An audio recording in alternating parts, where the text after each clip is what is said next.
Bien, vamos a continuar. Ahora viene lo que es parte de la hipertensión portal. Ustedes saben que el eje portal se forma por la unión de la vena esplénica. La vena esplénica se une a la vena mesentérica inferior y forman el eje espleno-mesaraico. El eje espleno-mesaraico, en las inmediaciones del cuerpo pancreático, que aquí ha sido resecado para poder observarlo, se une a la vena mesentérica inferior, entonces superior. La vena mesentérica superior se une al eje espleno-mesaraico y forman la vena porta, la que asciende oblicuamente hasta su bifurcación, donde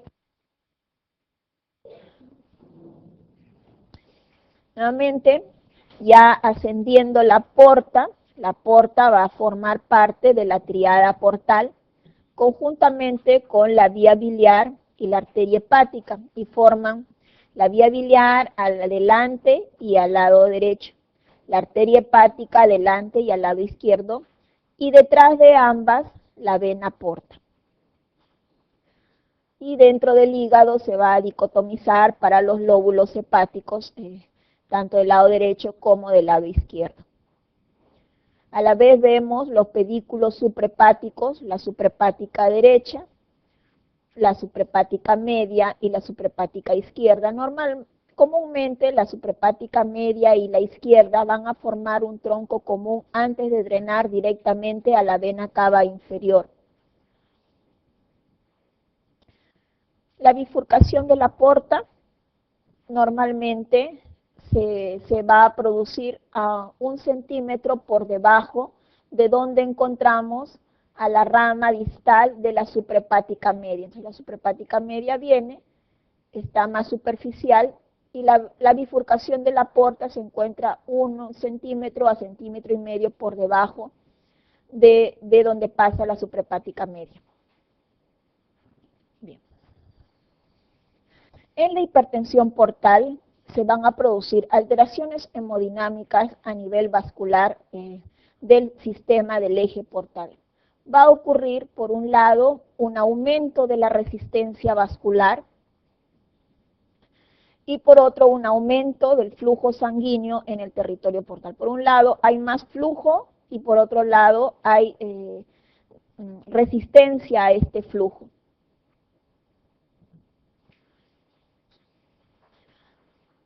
Va a haber también aumento del gasto cardíaco debido a esta mayor resistencia y mayor flujo, y a nivel sistémico va a disminuir la resistencia vascular sistémica. Aumenta la resistencia vascular a nivel esplácnico y disminuye la resistencia vascular sistémica. La presión portal normal es alrededor de 7 a 12 milímetros de mercurio. Hablamos de hipertensión portal cuando la presión en la vena porta se encuentra por encima de 15 milímetros de mercurio. Algunos dicen que es mejor describirla de acuerdo a un gradiente de presiones entre la vena porta, que es vena de alta presión, y la vena cava, que es una vena de baja presión, y dicen cuando hay una gradiente porto-cava mayor de 5 milímetros de mercurio, hablamos de hipertensión portal. Esta va a aparecer si existe una resistencia normal al flujo sanguíneo portal. ¿Cuáles van a ser las causas de hipertensión portal? Vamos a tener causas prehepáticas, causas intrahepáticas presinusoidales, causas intrahepáticas postsinusoidales y causas poshepáticas. Y dentro de ellas vamos a tener que en etiología y clasificación vamos a tener causas anatómicas, por ejemplo, prehepática, causa de hipertensión portal, tenemos la trombosis de la vena porta, que es frecuente en pacientes cirróticos. Intrahepática puede ser la cirrosis de origen viral, o poshepática, como en los casos de la pericarditis constrictiva. Estos son desde un punto de vista anatómico. Desde un punto de vista hemodinámico tenemos causas de hipertensión portal presinusoidal, como en la fibrosis hepática, que son los estadios previos a la cirrosis. La fibrosis puede ir de 1 al 3, los grados de fibrosis, que son estadios previos a la cirrosis. O puede ser hemodinámica sinusoidal, en los casos de la cirrosis alcohólica, o puede ser posinusoidal, como en el caso del síndrome de Budd-Chiari.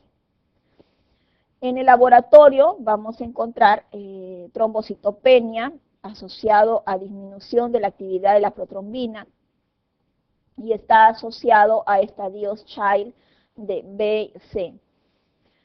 Las técnicas que se usan para poder demostrar la hipertensión portal, para poder hablar de hipertensión portal, verdaderamente se usa el cateterismo de las venas suprahepáticas y se mide la gradiente de vena entre la presión de la vena suprahepática derecha y la vena porta derecha. Ayuda la ecografía convencional y el ecodoppler, porque aquí podemos medir el flujo en la porta derecha o flujo en las suprahepáticas. Indirectamente ayuda la endoscopía digestiva alta, donde podemos apreciar las varices esofágicas y las varices gástricas. Indirectamente nos hablan de hipertensión portal. Otros exámenes como la elastografía, que es similar a la ecografía, que mide el grado de fibrosis hepática. La elastografía nos va a medir el grado de fibrosis hepática. La cápsula endoscópica también sirve para observar lesiones de gastropatía hipertensiva, de lesiones hipertensivas en intestino o varices en intestino. Y sirve el índice de plaquetas con el diámetro de vaso, porque aquí también vamos a encontrar esplenomegalia. Causas extrahepáticas presinusoidales, tenemos a la cabeza, lo más frecuente, la trombosis de la vena porta. Y esto puede ocurrir en los casos neonatales por onfalitis neonatal, y estos pacientes pueden desarrollar trombosis de vena porta, que va a haber hipertensión portal en la edad adultos jóvenes. La atresia congénita se asocia también a trombosis de vena porta, porque en algunos casos va a haber también asociado a atresia de vena porta, y en estos casos de atresia de vena porta puede estar asociado a trombos en la vena porta. O secundarios a éstasis, secundaria a cirrosis o secundaria a una deshidratación grave. Pero la causa más frecuente de obstrucción presinusoidal extrahepática es la trombosis de vena porta por onfalitis neonatal. Presinusoidal extrahepática también tenemos por hipercoagulabilidad, la policitemia, la trombocitosis o el uso de anticonceptivos orales, o por la obstrucción mecánica por tumores. Estos tumores, los tumores metastásicos, pueden dar trombo de vena porta. Los tumores, el cáncer de la cabeza de páncreas puede generar trombo en la vena porta, y esto es una indicación para irresecabilidad de cáncer de cabeza de páncreas, trombo en la vena porta. Adenopatía periportal, adenopatías peripancreáticas pueden producir trombo en la vena porta y generar obstrucción presinusoidal e hipertensión portal. Intrahepática, tenemos la más frecuente, presinusoidal intrahepática, la fibrosis hepática congénita, esto se mide a la elastografía, la cirrosis biliar primaria, las infecciosas como la parasitosis, la esquistosomiasis o infiltración granulomatosa de la sarcoidosis.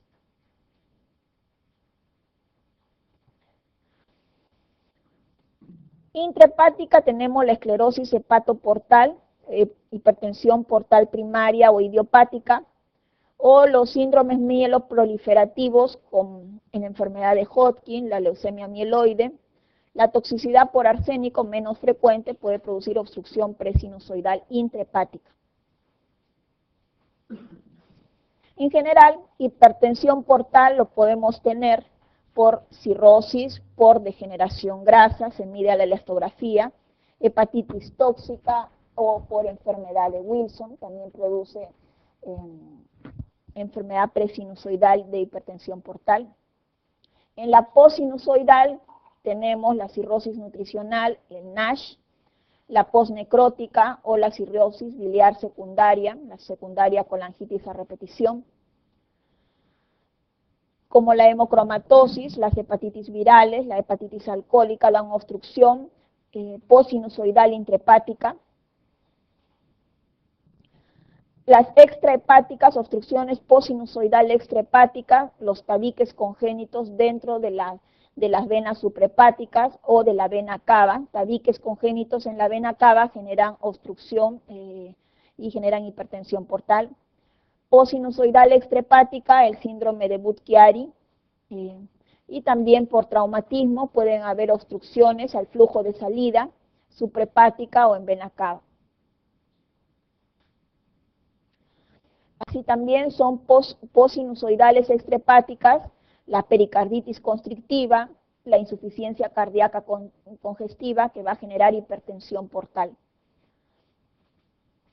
En general, ya sea cual sea la causa de hipertensión portal antes del sinusoide, presinusoidal o después del sinusoide, postsinusoidal, extrahepático o intrahepático, esto lo que va a generar la hipertensión, o sea, el aumento de la presión dentro de la vena porta va a generar que haya un secuestro venoso, o sea, hay impedimento al flujo, que el flujo sanguíneo llegue al hígado, y entonces esto hay un secuestro sanguíneo a nivel esplácnico, y hay mayor resistencia a nivel esplácnico.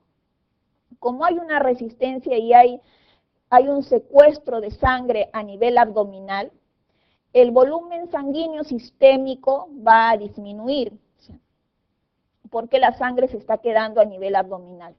Y esto se censa como que disminución de flujo sanguíneo sistémico, activa el sistema renina-angiotensina, y la activación del sistema renina-angiotensina va a generar que se retenga agua, que se retenga sodio a nivel de riñón, lo cual va a generar edema y va a generar ascitis. Entonces, el secuestro esplácnico, el secuestro sanguíneo esplácnico por una resistencia elevada al flujo sanguíneo a nivel de la porta, activa el sistema renina-angiotensina y genera retención de agua, retención de sodio, edema y ascitis.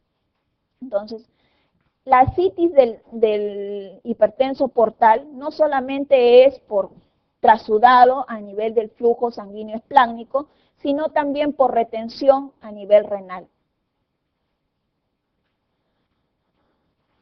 Entonces decíamos la ascitis, que está presente en 30% de pacientes cirróticos, de los cuales 10% es refractaria, puede estar controlada y otorga una sobrevida promedia a 5 años, o puede ser refractaria, en cuyo caso la sobrevida se acorta a 1 año. Complicación grave de la ascitis, la peritonitis bacteriana espontánea, que hace una sobrevida del cirrótico alrededor de 10 meses. Y si se complica la ascitis con un síndrome hepatorrenal, el paciente tiene una mortalidad alta alrededor de los 15 días. Entonces, la complicación de la ascitis es realmente un problema grave en el paciente cirrótico. Paciente cirrótico, vemos adelgazado, líquido abdominal y además típicas vasos de circulación colateral. Por ahí había una pregunta que decía, paciente adelgazado con líquido libre intraabdominal, viene por dolor abdominal, fiebre y tiene estigmas hepáticos. Y marque usted la alternativa incorrecta de manejo. Por ahí decía una, paciente debe ser programado a la parotomía como abdomen agudo quirúrgico. Pero si tiene estigmas hepáticos, es paciente adelgazado, tiene líquido libre, probablemente ese líquido libre sea ascitis. Y si tiene dolor abdominal y fiebre, probablemente es una peritonitis bacteriana espontánea. Eso no se opera, es manejo médico. Entonces, eso es lo incorrecto. Bien. ¿Qué más va a haber en la hipertensión portal? Se va a generar, primero se genera ascitis por activación renina-angiotensina.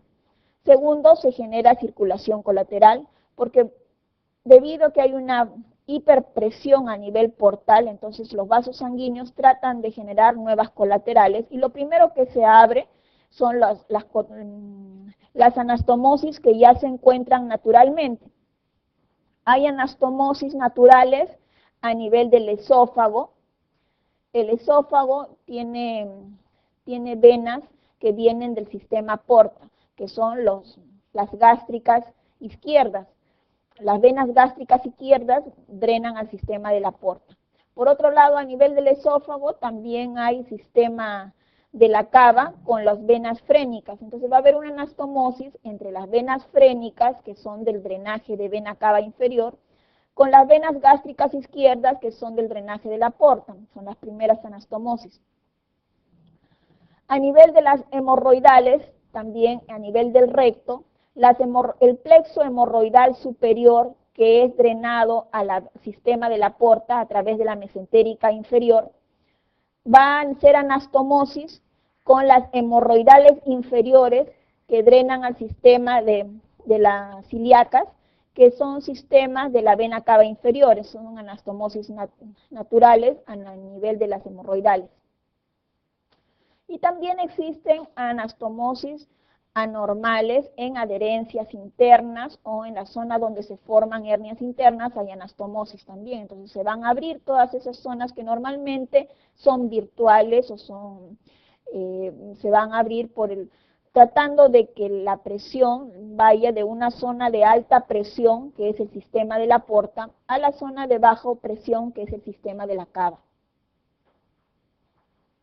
Entonces, en los plexos hemorroidales, el plexo hemorroidal superior drena a la vena mesentérica inferior, que es tributaria de la porta, y los plexos hemorroidales inferiores drenan a las venas ilíacas, que es tributaria de la cava inferior. Estas se van a anastomosar y van a ver los primeros chances.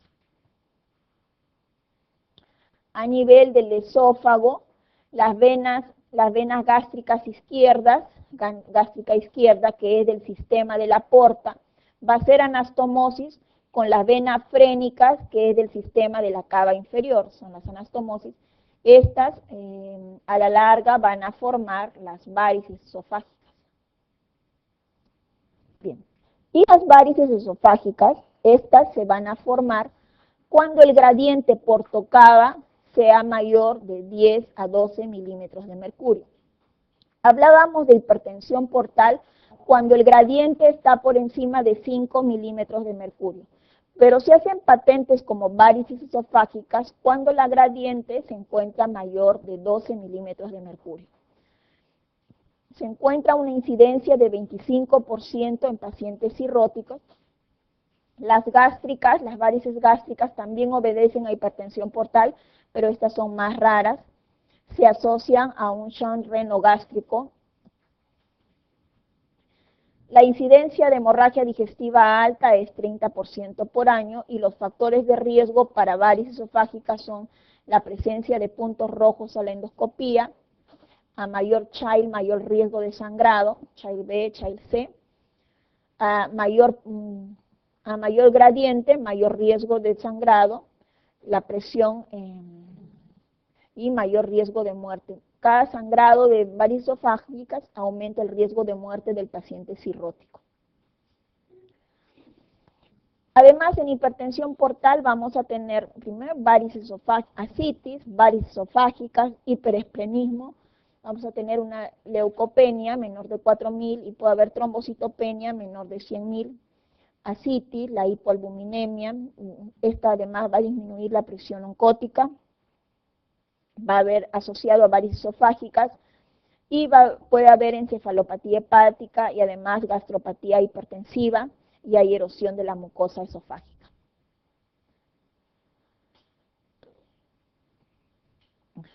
Las varices esofágicas se van a romper cuando la presión que se ejerce sobre la mucosa de la varices va a ser excesiva y va a sobrepasar un valor umbral. Y esto se habla que hay mayor riesgo en relación al tamaño de la varices, a la presencia de puntos rojos en su pared y al grado de Child B o Child C. Ocurre cuando la presión, la gradiente de presión va a ser mayor de 12 milímetros de mercurio y esto va a romper el umbral de rotura de la varice esofágica. ¿Cuál debe ser el tratamiento de las varices esofágicas? El primer tratamiento debe ser endoscópico. Se prefiere en el tratamiento endoscópico de las varices esofágicas la ligadura elástica, pero también se puede usar la punción con histoacril, la inyección de sustancia esclerosante o inyección de etanolamina bajo control fluoroscópico. Pero en general, en la actualidad en nuestro medio, lo que más se usa para tratamiento de las varices esofágicas es la ligadura elástica, y más bien para las varices gástricas, en este caso se usa más la inyección de histoacril para el tratamiento de las varices gástricas. Tratamiento local, se aspira la varices y se le coloca una ligadura. Esto posteriormente se cae y ya queda estenosada la varices. Es preferible la ligadura.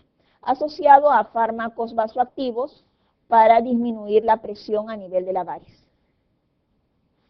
Pero cuando el paciente viene a la emergencia, paciente cirrótico, viene a la emergencia con hemorragia digestiva alta, lo primero que se piensa, la primera posibilidad, es que se deban a varices esofágicas rotas. Si esta hemorragia es masiva, el tratamiento en la emergencia debe ser compresión, y la compresión se logra utilizando estas sondas con balón. La sonda más utilizada es la sonda de Sengstaken-Blackmore, que tiene un balón para las varices gástricas y otro balón para comprimir las varices esofágicas. Esto es un tratamiento de urgencia, es un tratamiento transitorio de rescate del sangrado en pacientes cirróticos. No debe de pasar más de las 48 horas porque puede horadar la mucosa, tanto gástrica como esofágica, y puede generar necrosis. Entonces, es tratamiento agudo, cede la hemorragia, pero debe de verse qué otro tratamiento posterior definitivo se va a realizar en este paciente.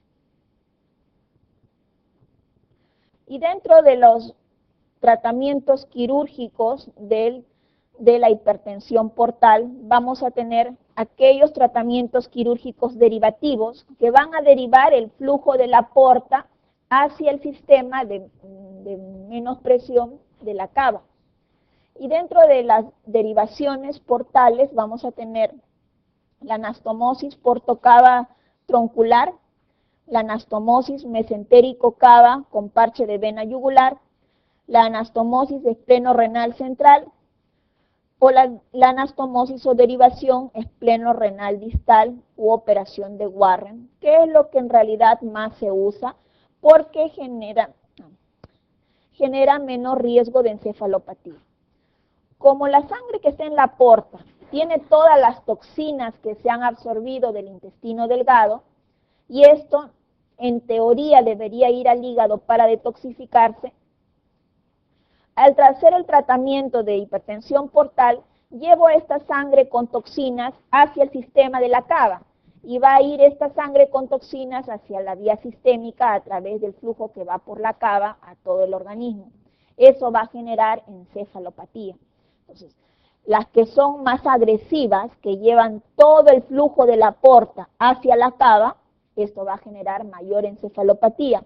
Las que llevan menos encefalopatía son las más distales. Dentro de ellas tenemos la derivación espleno-renal, la vena esplénica, a través de un puente se anastomosa con la vena renal izquierda, o sea, que es tributaria de la vena cava inferior, y esto se llama operación de Warren. Es una derivación más alejada, todavía sigue yendo sangre al sistema de la porta, solamente la parte parcial, solamente la sangre que viene del vaso se está derivando al sistema de la cava para disminuir el flujo a nivel de la porta y disminuir la presión a ese nivel. Otras son la derivación portocava calibrada o la derivación porto-subhepática transyugular, conocida como TIPS. Esto es una derivación por radiología intervencionista.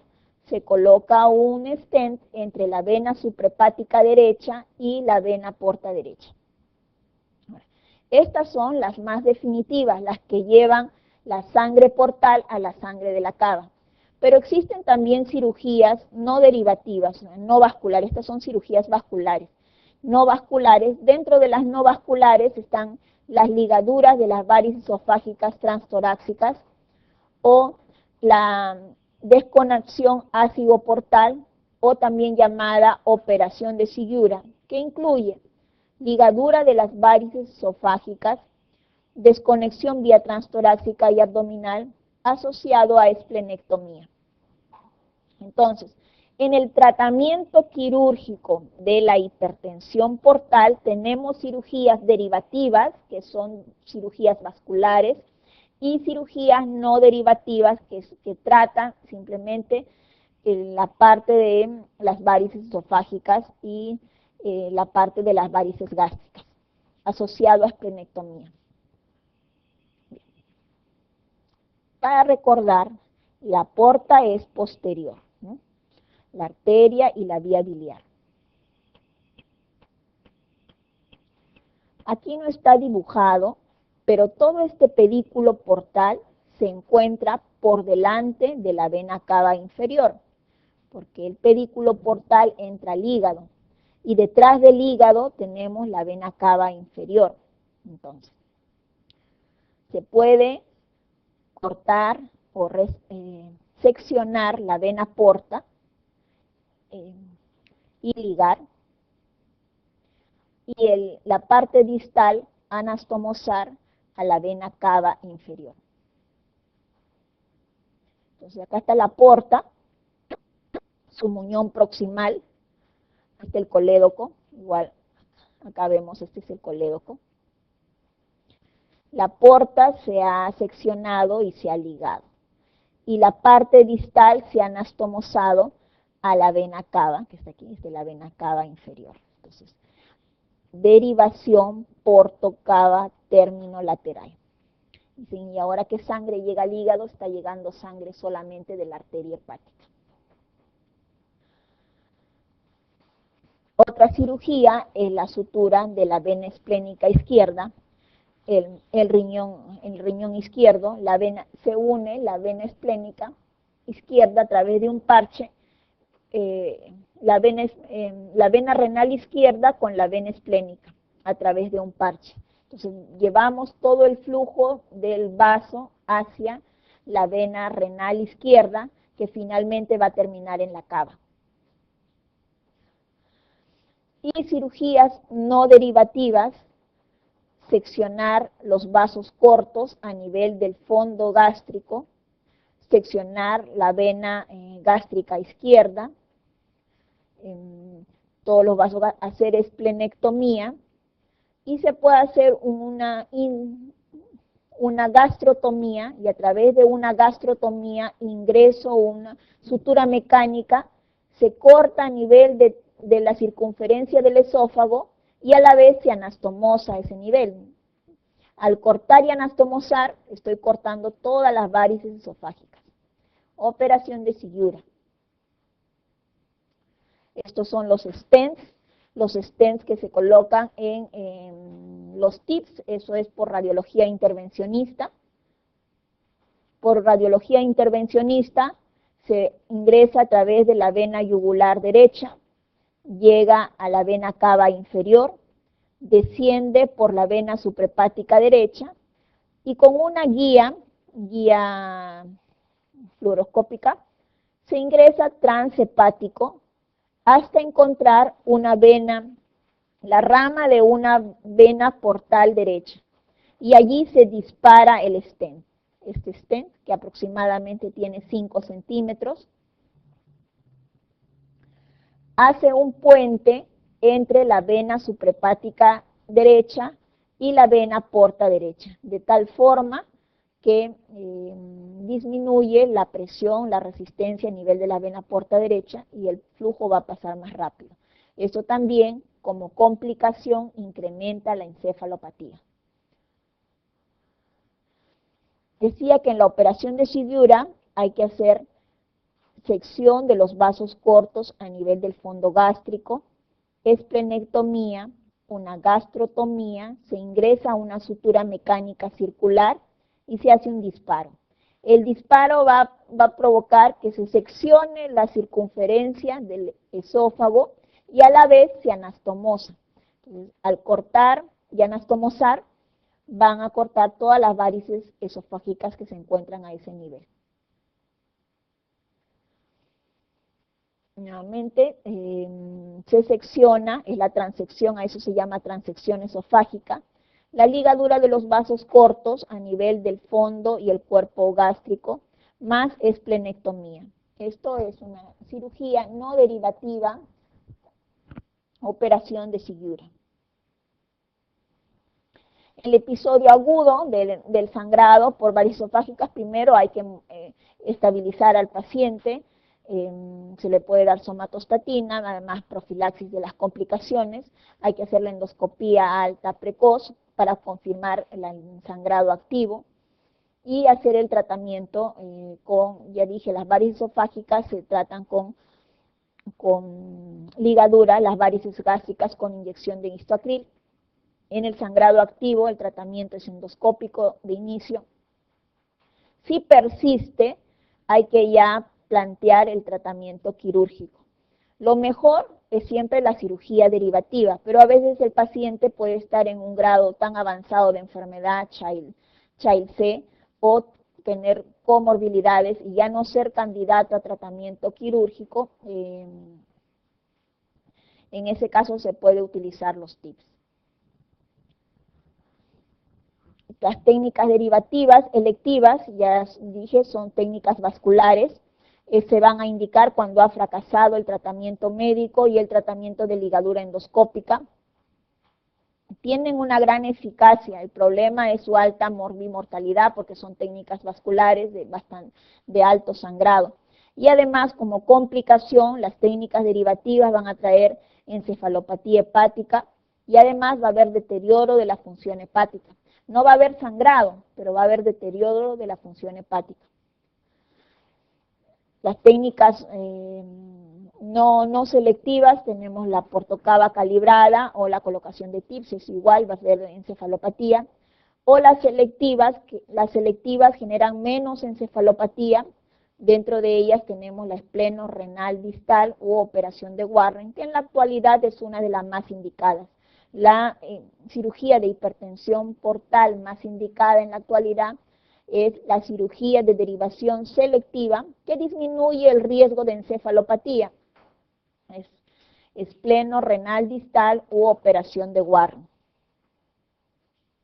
En última línea se debe esperar a los TIPS, porque los TIPS, al llevar alto flujo de la porta derecha hacia la suprahepática derecha, la encefalopatía va a ser importante y el paciente no va a regresionar de esta encefalopatía. Entonces, cuando yo coloco TIPS a un paciente cirrótico, con sangrado importante por varices esofágicas y que decido colocar TIPS, debo de hablar con la familia y debo de informar que este paciente probablemente ya no mejore su estado de cirrosis. Va a tratarse la hemorragia, pero va a empeorar la cirrosis y va a empeorar la encefalopatía. Bien, vamos ahora acerca de la pancreatitis. Ustedes recuerdan la pancreatitis, es la inflamación de la glándula pancreática que puede deberse como causas más frecuentes a la litiasis biliar o en segundo lugar al alcoholismo. Menos frecuentes son causas idiopáticas que incluso dicen que deben a microlitiasis que no se encuentran, pero finalmente fueron cálculos que pasaron, inflamaron al páncreas y ya luego llegaron al duodeno. Entre la litiasis biliar y el alcoholismo se encuentran cerca de 80-90% de las causas de pancreatitis aguda. En niños, las pancreatitis son más frecuentes debido a traumatismos, así que los niños generan traumas con la manija de la puerta, o a enfermedades sistémicas o enfermedades infecciosas virales. Dentro de otras causas menos frecuentes de pancreatitis se tiene la hipertrigliceridemia, post-instrumentación con CEPRE, obstrucción del conducto pancreático por tumores o por páncreas divisum o páncreas anular, el uso de fármacos como la azatioprina, la clorotiazida, los estrógenos, la furosemida, las sulfamidas, las tetraciclinas o las penicilinas, infecciosas, las hepatitis pueden generar, las causas infecciosas de hepatitis, generar pancreatitis. En los niños, la parotiditis puede generar pancreatitis, la rubiola, el citomegalovirus, en pacientes inmunocomprometidos, el citomegalovirus puede generar pancreatitis, como la cándida, las ascaris, los esquistosomiasis. Menos frecuente, el hiperparatiroidismo genera pancreatitis aguda. Entonces, en general, la causa más frecuente de pancreatitis de lejos es la etiología biliar. En segundo lugar, la etiología de alcohólica. Menos frecuentes otras causas, como la CEPRE, la posoperatoria de cirugía de mi abdomen superior, las hiperlipemias, las hipercalcemias, las virales, las familiares y de las farmacológicas. En la fisiopatología de la pancreatitis se van a juntar dos síndromes. Por un lado, hay un riesgo infeccioso de infección bacteriana y por otro lado se va a desarrollar el síndrome de respuesta inflamatoria sistémica, como en los casos de trauma, de quemaduras, y igual la pancreatitis, genera síndrome de respuesta inflamatoria sistémica, que si no se trata adecuadamente, a las 2 semanas podemos tener asociado a un cuadro séptico por infección. La causa más frecuente, dijimos, era la causa biliar, y la causa biliar se produce cuando un pequeño cálculo, generalmente son microcálculos, que vienen de la vesícula biliar, van a migrar al colédoco, y del colédoco van a ir a impactarse a nivel de la ampolla de Vater, y esto va a generar que el conducto de Wirsung, que también desembocaba a nivel de la ampolla de Vater, genere una obstrucción a la salida del jugo pancreático. La obstrucción de salida va a generar un incremento de la permeabilidad del conducto pancreático, y esto va a generar que las enzimas vayan hacia la glándula. Va a haber una hiperestimulación de la glándula pancreática y va a haber una activación de las enzimas antes de que estas enzimas lleguen al duodeno. Todo esto por obstrucción del conducto común, del conducto del colédoco con el conducto de Wirsung, que está obstruido, o también puede deberse a causas de toxinas como alcohólicas, también a la hipertrigliceridemia y también a la hipercalcemia, que genera de inicio un incremento de la permeabilidad del conducto pancreático. Entonces vamos a tener de inicio un aumento de la permeabilidad del conducto de Wirsung.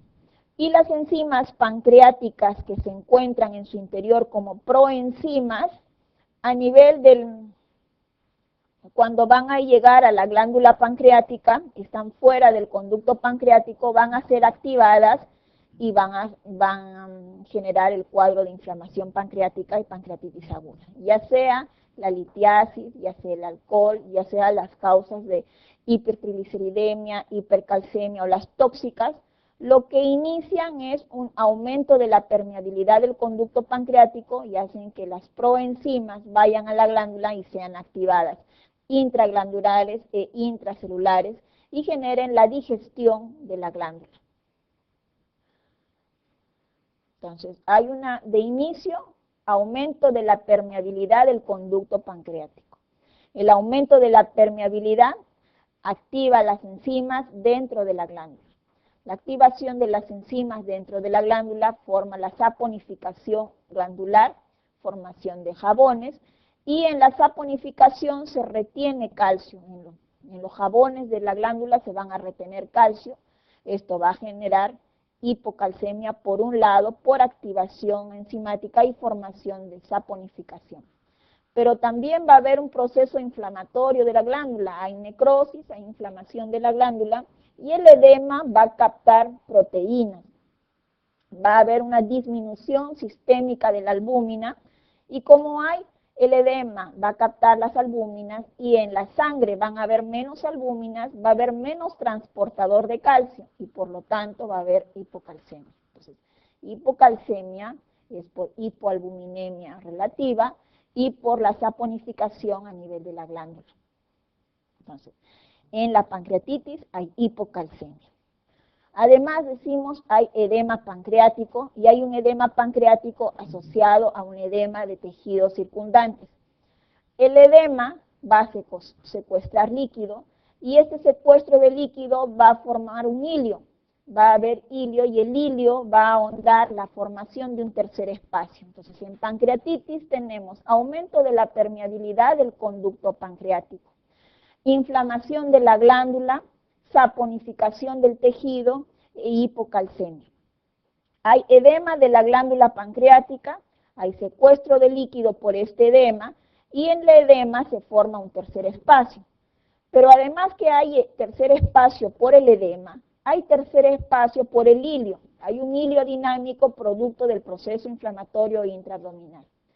Como hay un tercer espacio, hay una disminución del flujo sanguíneo sistémico y esto se censa como hipovolemia.